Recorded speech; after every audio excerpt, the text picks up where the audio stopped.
কপালে লিখবে আনতা মোমেন, তুমি একজন ইমানদার, তুমি মোমেন।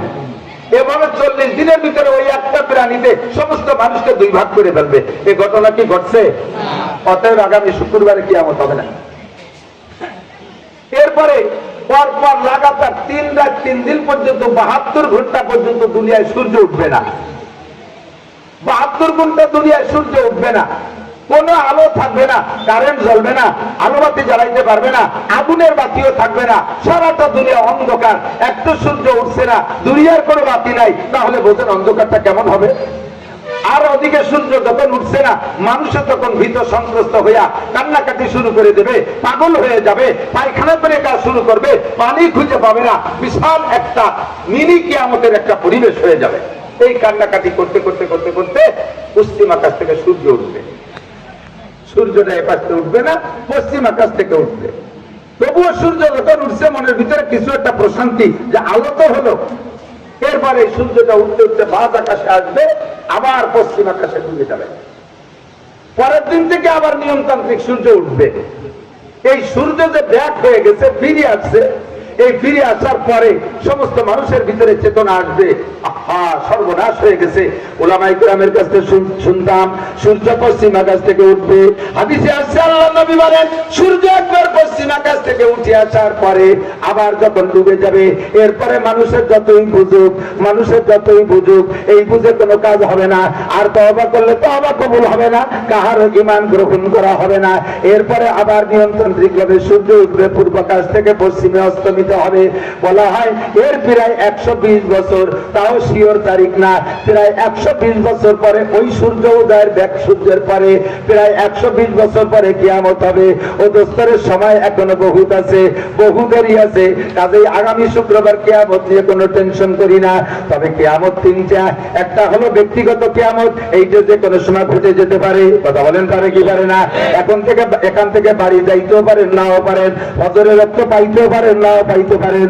আপনি চিন্তা করছেন আগামী রমজান মাসে চিল্লাই যাব, আরে ততদিন হায়াত আপনি পাইতেও পারেন, নাও পাইতে পারেন। যে ব্যক্তি যখন মারা গেল তার কিয়ামত তখন হয়ে গেল। আর একটা হলো মাঝারি কিয়ামত, মধ্যম কিয়ামত, এর বলে কিয়ামতের অবস্থা।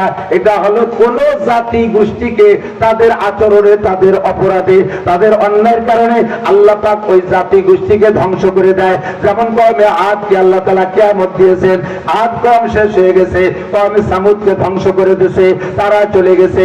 কওমে লূতকে আল্লাহ ধ্বংস করে দিয়েছে, তাদের কিয়ামত দৃষ্টি শুদ্ধ হয়ে গেছে। এমন করে এখনো পর্যন্ত হতে পারে কোন জাতি গোষ্ঠীর আচরণে যদি আল্লাহ পাক অখুশি হয়ে যায়, ওই কওমকে আল্লাহ তাআলা ধ্বংস করে দেয়। একে বলে কিয়ামতের উসতা।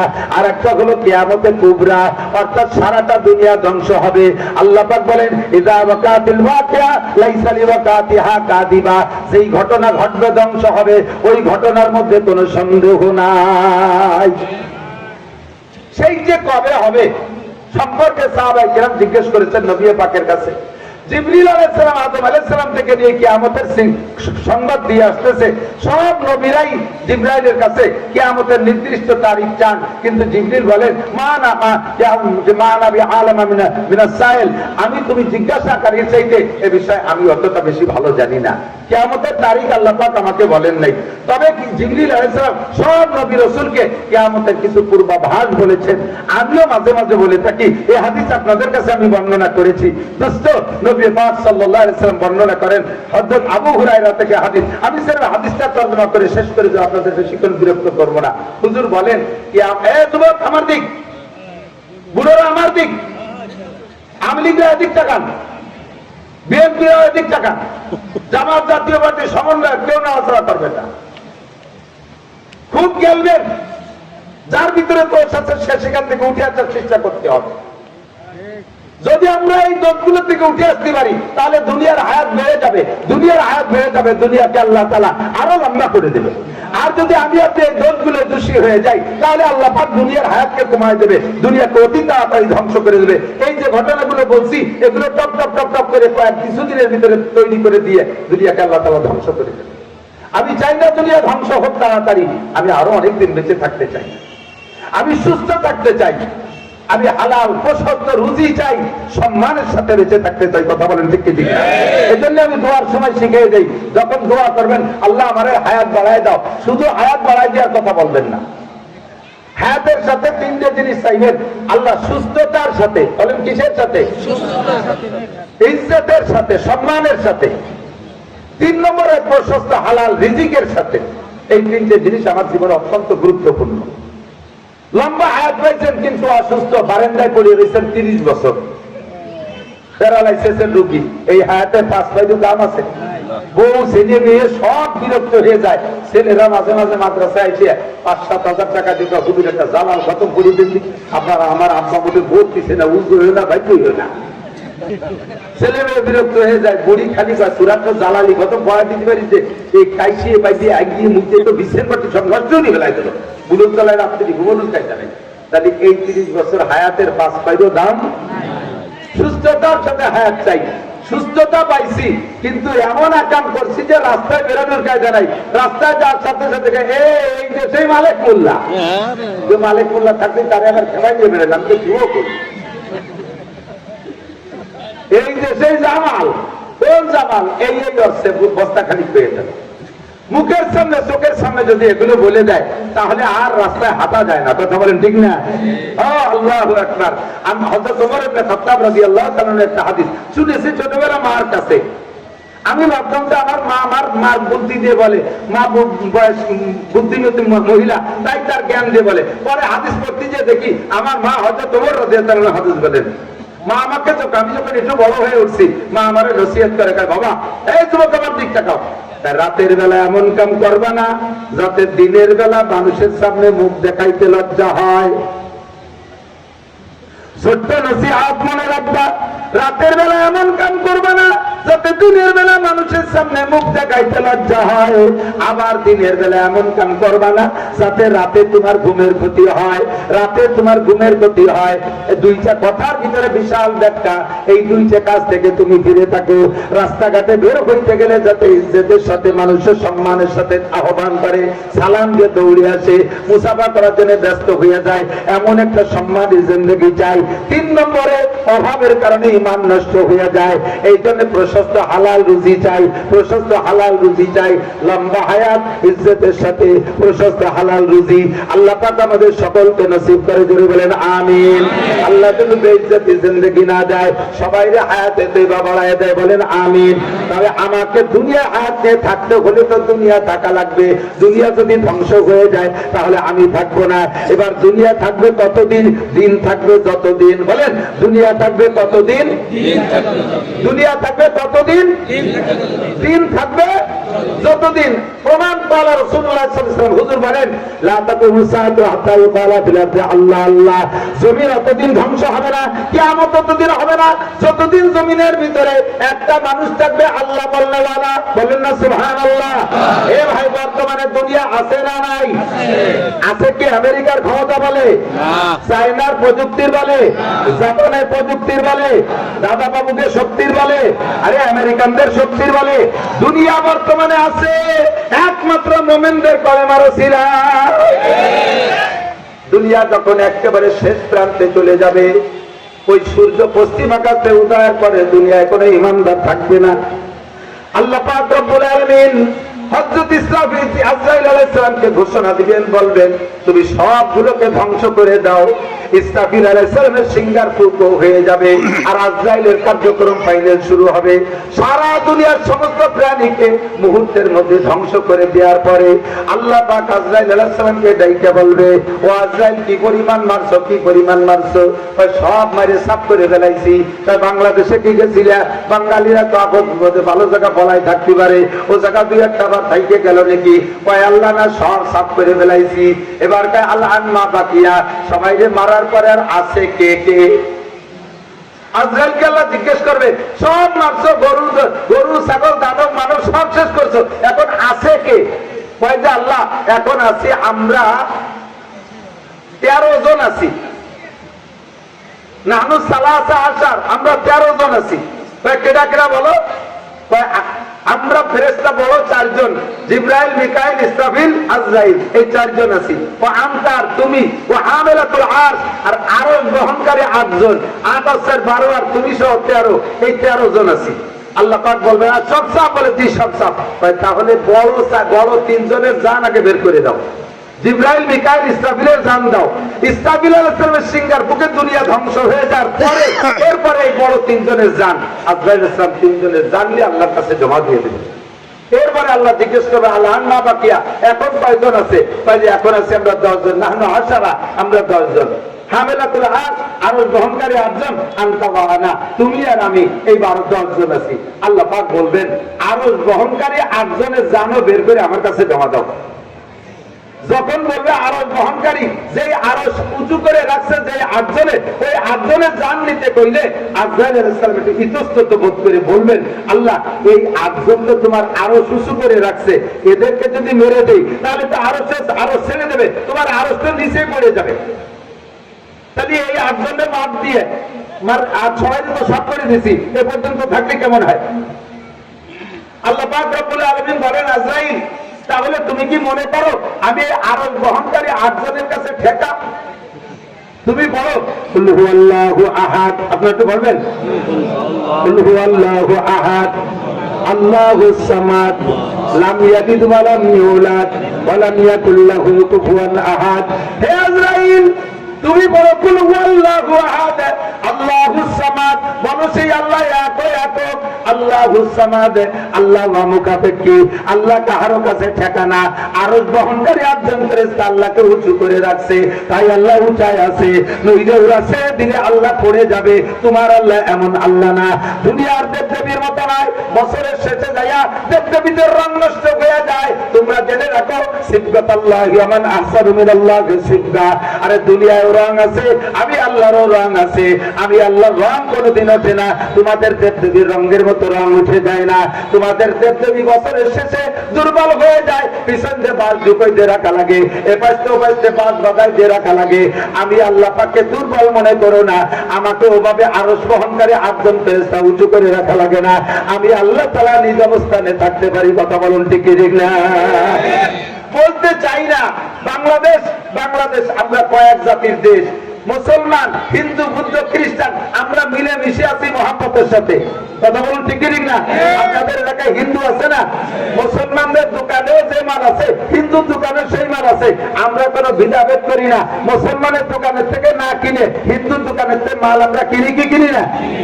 কোন ভেদাভেদ করি না। কিন্তু ভারতের ভিতরে সেখানে ঘোষণা দিয়ে দিচ্ছে কয়েক মন্ত্রী, মুসলমানদের দোকানের থেকে কোনো মাল কিনবি না, মুসলমানদেরকে ভূমি বর্গা দিবি না, জমি বর্গা দিবি না, মুসলমানদেরকে কর্জ দিবি না, মুসলমানদের সাথে কোনো লেনদেন হবে না। এভাবে তারা সেখানে বৈষম্য তৈরি করে রাখছে। এর ভিতরে মৌলানা মিজান বলেছে ভারতের ভিতরে এক ঠাকুর, সেই ঠাকুর আমার নবীর মূর্তি বানায়, নবীর মূর্তির নাক ভাঙ্গে। তুমিও এই দেশে নাক ভাঙবা, আমাদের এদেশে তোমাদের অনেকের নাক আছে। ভাঙ্গার মানুষ বাংলাদেশে আছে না নাই? কথা বলেন আছে না নাই? তোমরা মূর্তির যত মহব্বত করো, তার চাইতে লক্ষ কোটি গুণ মহব্বত করে মুসলমান তার নবীকে। তারা নবীর জন্য জীবন দিতে প্রস্তুত আছে। বলিলে চুপ করে থাকি, বাংলাদেশ মুসলিম সংখ্যাগরিষ্ঠ দেশ, ইসলামী সংবিধান হলো মুসলিম সংখ্যাগরিষ্ঠ দেশে মুসলমান যদি শাসক হয়, ওই দেশে মুসলমানরা থাকলে তাদের ধর্মীয় অনুভূতির পর আঘাত করবা না, তাদের মন্দির মূর্তি ভাঙবা না, তাদের ধর্মীয় বিষয় সমালোচনা করবা না। যদি করো তাহলে গুনাহ হবে। আমরা সেই উসুলের পর সেই ইসলামের সেই নীতির উপরে আমল করে তোমাদেরকে কিচ্ছু বলি না। কিন্তু তোমরা যে ওই জায়গায় বৈশা পদে পদে জ্বালাবা, আবার এই দেশে বৈশিও, এই দেশে বহুত হিন্দু এলাকা আছে, এখনো পর্যন্ত সে জায়গা 2-1 মুসলমান থাকলে তাকে গরু কুরবানি দিতে দেয় না। বাংলার জমিনে থেকে কত বড় স্পর্ধা, সরকারের ছত্র ছায় থেকে এত বড় বাহাদুরি করো, তারপর আমরা কিছু কই না। কিন্তু এই মুহূর্তে আর বাড়াবাড়ি করো না। তোমরা দেশের মেহমানের মতো থাকো, আমাদের কাছে যত্ন পাবা। কথা বলেন ঠিক ঠিক না? বাড়াবাড়ি করবা তো গাড়িতে যদি সেইটা যায়, তাহলে কিন্তু মেহমান আরো বাড়ি বেশিক্ষণ থাকতে পারে না। সাবধান হয়ে যাও। আল্লাহ সামাদ, আমার আল্লাহ মুকাফেকি, আরো গ্রহণ করে আসছেন। ফেরেশতার কাছে ঠেকা নয়। এরপরে ফেরেশতা আজরাইল আলাইহিস সালাম 8 জনের জান বের করে দিয়ে আল্লাহর কাছে জমা দেওয়ার পরে বলবে, আল জিবরাইল আল আন মা বাকিয়া, এখন কেডা কেডা আছে?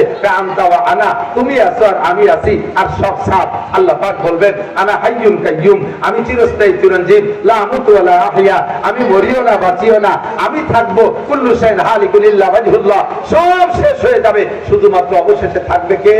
আল্লাহ। আরে ভাই জোরে বলেন কে? আল্লাহ। আজরাইলকে আল্লাহ বলবেন, আজরাইল এবার তোমার জানটা বের করে দাও।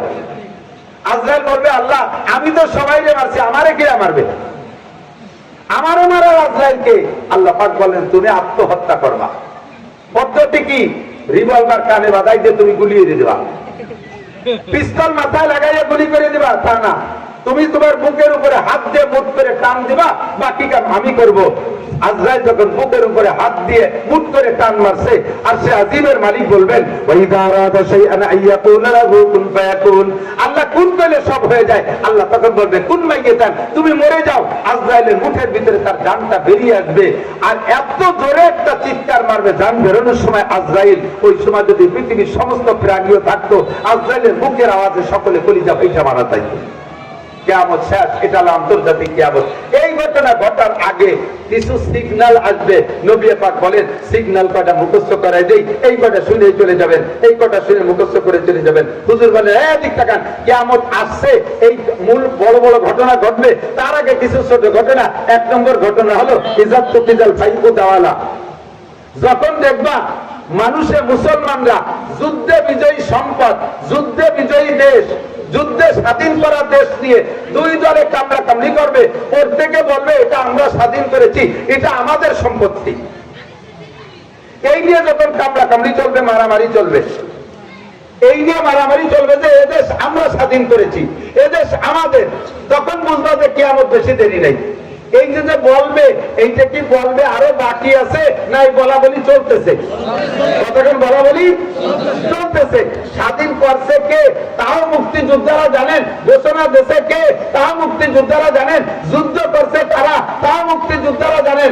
অথচ এই কথাটা নিয়ে এখন এই দেশের সম্পত্তি নিয়ে 2 দলে মারামারি চলতেছে কি চলতেছে না? 1500 বছর আগে বিশ্বনবী বলেছে এটা কিয়ামতের আলামত। বেশি বলবো না। ইজাত্তু কিজাল ফাইকু দাওয়ালা। 2 নম্বরে ওয়াল আমানাতু মাগনামা, যখন আমানতকে গনিমত মনে করবে। আমানত কি? আমানত গচ্ছিত জিনিস। আমাকে আল্লাহ তাআলা আমানত দিয়েছে কিছু সম্পদ, আমাকে আল্লাহ তাআলা আমানত দিয়েছে সন্তান, আমাকে আল্লাহ তাআলা আমানত দিয়েছে একটা ওয়ার্ডের দায়িত্ব, আমাকে আমানত দিয়েছে ইউনিয়নের দায়িত্ব, আমাকে আমানত দিয়েছে উপজেলার দায়িত্ব, আমাকে আমানত দিয়েছে একটা সিটের দায়িত্ব, এমপি বানাইয়া, আমাকে একটা মন্ত্রণালয় আমানত দিয়েছে, আমাকে ডিসি হিসেবে একটা ডিস্ট্রিক্টের আমানত দিয়েছে, ওসি হিসেবে আমাকে একটা থানার আমানত দিয়েছে, টিওনো হিসেবে একটা থানার আমানত আমাকে দিয়েছে, এসপি হিসেবে একটা পুলিশ লাইনের আমানত আমাকে দিয়েছে, আব্বা হিসেবে কয়েকটা সন্তানের আমানত আমাকে দিয়েছে। এই আমানতকে যখন গনিমত মনে করবে, গনিমত কাকে বলে? যুদ্ধে বিজয়ী সম্পদ মুসলমানদের মুজাহিদদের ভিতরে বন্টন হয়, এই মালকে বলা গনিমতের মাল। এই যে খাওয়া যায়, যখন আমানতকে গনিমত মনে করে ইচ্ছে মতো ব্যবহার করবে। কত প্রমাণ চান? যে কয়েকজনের নাম কইছি, এই কয়েকজন তার আমানতের ভিতরে খেয়ানত করছে কি করে নাই? ধরে বলেন, করছে কি করে নাই? আমানতের খেয়ানত কি পরিমাণ করছে? এখন তত্ত্বাবধায়ক সরকার আইসা, অন্তর্বর্তীকালীন সরকার এসে হিসাব করে করে বর্তমান নগদে যারা ফেল করছে তাদেরটা ধরছে। আরো 15 বছর আগে একদল ক্ষমতায় ছিল, তারাও এরকম বহুত অন্যায় করে পেরে গেছে। সেই জামানায় যারা ছিল, ফখরুদ্দিন, ইয়াজউদ্দিন, মঈনুদ্দিন, তাদের কাছে তারাও ধরা পড়েছিল। কথা বলেন ঠিক কি ঠিক না? যারাই এই ক্ষমতায় বসে তারাই আমানতের খেয়ানত করে। কন্ট্রাক্টরের কাছে রোডের আমানত পিচ মারিয়ে দেয়, কুয়া মারিয়ে দেয়, রাস্তা বানাইয়া এই মাথায় ওই মাথায় জাতি জাতি, রাস্তার পিছন দিয়ে টিউমার, বিষ পোড়া, খাইজনি, চুলকনি, কথা কয় না? কারেন্টের খাম্বা তার সহ গিলে খেয়ে ফেলায়। আমাদের দেশের আমানত শাহ এরকম আছে না নাই? কন্ট্রাক্টরের নামও আমানত শাহ। কন্ট্রাক্টরের নাম কি? আমানত শাহ। খেয়ানত শাহ হয়ে গেছে। বিজিএফ কার্ড বিক্রি করে টাকা খায়, পঙ্গু ভাতা বিক্রি করে টাকা খায়। এই জাতীয় মেম্বার চেয়ারম্যান তো বাংলাদেশে জন্ম নেয় নাই। কথা কয় না? ও দোস্ত, হজে যাইয়া কুরবানি করে আসি।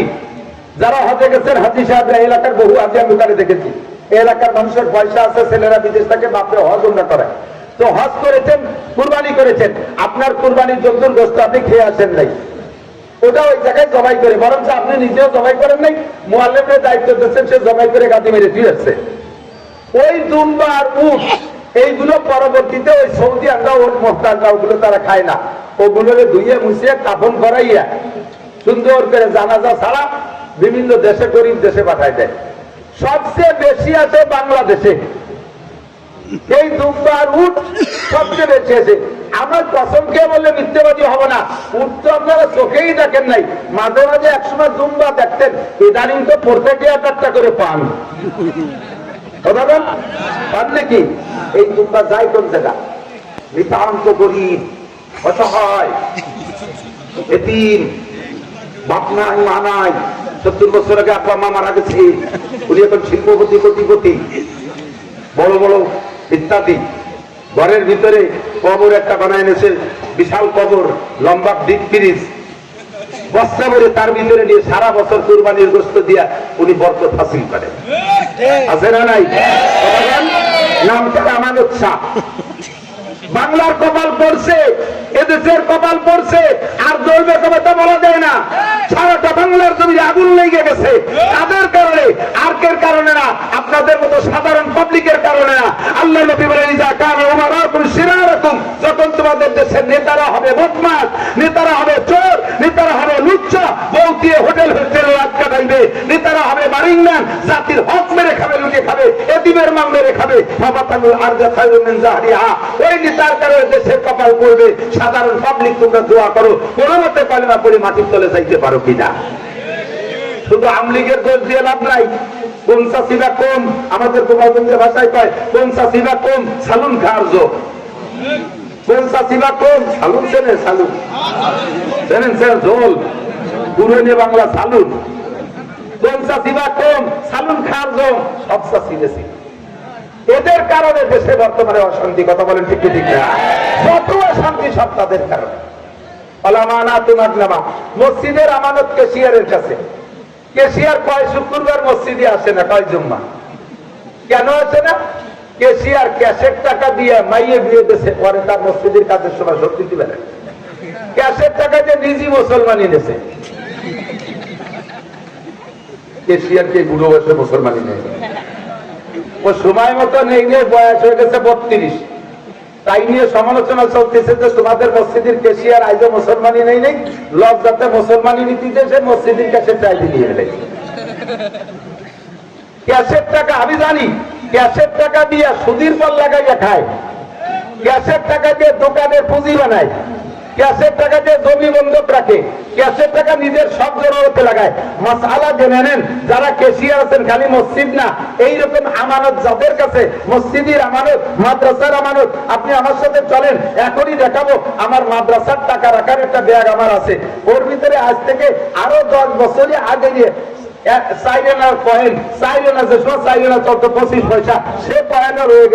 আমার পকেটে মাদ্রাসার 1 টাকা 5 টাকার কয়েন আছে, আমি আমার পকেটে নিজস্ব 5 টাকা নাই, 1000 টাকার নোট আছে। আল্লাহর রহমতে, আল্লাহর রহমতে আমার পান খাওয়ার চাহিদা হলে আমি 1000 টাকার নোট ভাঙ্গাইয়া পান খাই, আমি মাদ্রাসার ওই 5 টাকা দিয়ে আমি খাইয়া পরে শোধ দেবো, তাও আমি করি না। মসজিদের টাকা, মাদ্রাসার টাকা, আমানতের টাকা আপনার কাছে থাকলে ওই টাকা কমিটির সাথে পরামর্শ করা ছাড়া খুচরো টাকারে আস্ত বানাতে পারবেন না, আস্ত টাকারে ভাঙ্গাতে পারবেন না। কোথায় তাকে সুদের পর লাগানো, কোথায় তাকে জমি খেত করা, কোথায় তাকে নিজের কাজে ব্যবহার করা। আল্লাহ নবী বলেন, যখন দেখবা এই সমস্ত আমানতের উপরে খেয়ানত চলতেছে, তখন বুঝবা দুনিয়ার 12টা বাইজে গেছে, কিয়ামত আর বেশি বাকি নাই। এই ঘটনা কি সামনে হবে না চলতেছে? সামনে হবে না চলতেছে? কিয়ামতের সিগন্যাল এসে গেছে, গতকাল ঠিক ঠিক না? এগুলো তো করে সব ওই কি বলা হয়, ওই ঢাকা, সিলেট, চট্টগ্রাম, কুমিল্লা, নোয়াখালী ওই দিকের মানুষ। আমাদের ওই দিকের মানুষ তো এই দোষ নাই, কতকার আছে? আছে না নাই? 100% আছে, ঠিক কিনা? আমানাতু মাগনামা। 2 এদিক টাকা যুবকরা মনে রাখো, খাতায় লেখো, যদি মোবাইলটাকে লিখে নাও। 15টা কারণে কিয়ামত কাছায় গেছে, তার ভিতরে একটা হলো যুদ্ধে বিজয়ী সম্পদকে নিজের মনে করে এর ভিতরে আধিপত্য গাড়া। 2 নম্বরে আমানতের খেয়ানত করা, আল আমানাতু মাগনামা। ইজাতু কিদাল বাইউ দাওয়ালা, 2 নম্বরে ওয়াজ যাকাতু ওয়াল আমানাতু মাগনামা ওয়াজ যাকাতু মাগরামা। যখন উম্মতে এদিক যাকাতকে জরিমানা মনে করবে, এ ভাই যাকাত দেওয়া কি নফল না ফরজ? জোর হলো না? যাকাত ফরজ। আমরা উলামায়ে কিরামরা যাকাতের পরামর্শ দিয়ে যাকাত আদায় করি, সুন্দর করে বুঝাই, আপনার মাল পাক করে। যাকাতের 2টা গুণ, এদিক যাকাতের একটা গুণ হলো যাকাতি উন্মিল মাল, যাকাত দিলে মাল বাড়ে, বলেন সুবহানাল্লাহ। যাকাত দিলে মাল বাড়ে। 2 নম্বরে ওয়াজ যাকাতু ইউজাক্কিল মাল, যাকাতে মাল পাক করে। একটু লক্ষ্য করে শুনতে হবে, আপনারা যারা ব্যবসা বাণিজ্য করেন, আপনার দোকানের পুঁজি যদি 52.5 ভরি রূপা, কত? 52.5 ভরি রূপার দাম। 1 ভরি রূপা বর্তমানে 2000 টাকা। 52.5 দুগুনি 1,05,000। আপনার দোকানে যদি খেয়াল করতেছে না, ব্যবসায়ী বাণিজ্যিকরা খেয়াল করতেছেন না, জীবন ভরে হারাম খাইতেছেন, আপনার উপরে যে যাকাতের টাকা ফরজ হয়েছে বের করে গরিবকে দেওয়া, ওই টাকা না দিয়ে যদি খান, শুয়োরের গোশত খাওয়ার মতো গুনাহ হবে, শুকরের পায়খানা খাওয়ার মতো গুনাহ হবে, ওটা হারাম। এজন্য যাকাতটা ভালো করে বুঝে নেন।